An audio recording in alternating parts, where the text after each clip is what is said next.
ချက်မဲ့ဒီနေ့ကတော့ဝက်လက်ပေါင်လေးဖြစ်ပါတယ်ကျွန်တော်တို့အပြည့်အနောက်ကလေးထည့်ပါမယ်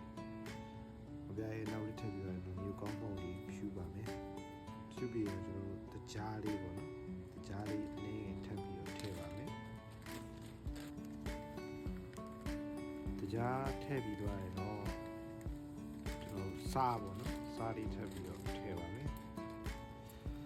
စားလေးထည့်ပြီးတော့ကျွန်တော်အပြိုင်လေးထည့်ပါမယ်ဝက်လက်ကိုကျွန်တော်ရေဆေးတက်ပြန်ပြီးတော့ရေနွေးလေးနဲ့တည်ပြုတ်ထားပါတယ်ဂျင်းလေးထည့်ပြီးတော့ဝေးပါပြီးရင်တော့ခုနကရတာလေးထည့်ပြီးတော့ဒီလိုမျိုးကြောသမောက်မှုလိုက်မယ်ဝေးပြီးသွားရင်တော့နိုင်ဝက်လောက်ကျွန်တော်တို့နှက်ထားတယ်ပေါ့နော်နိုင်ဝက်လောက်နှက်ပြီးသွားပြီဆိုရင်တော့ဒီအနက်အတွက်မွေးကြိုင်ရွက်ထည့်ပါမယ်ပေါ့နော်ပလဝေးပါမယ်ကျွတ်တော့ဂျင်းပါမယ်ပြီးတော့ကျွန်တော်တို့တပည့်လေးမှာပါမယ်နော်ဒါလေးတွေကျွန်တော်စီလေးနဲ့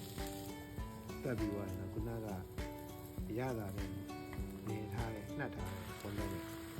ချက်တော့ဖြစ်ပါတယ်ဘယ်နဲ့ချက်ရင်တော့ဒီကအချိန်တော့ပေးရပါတယ်ကျွန်တော်တနားရီလောက်ချက်လိုက်ရပါတယ်တနားရီလောက်ချက်ပြီးတော့ဒီလိုမျိုးဝက်လက်ကလေး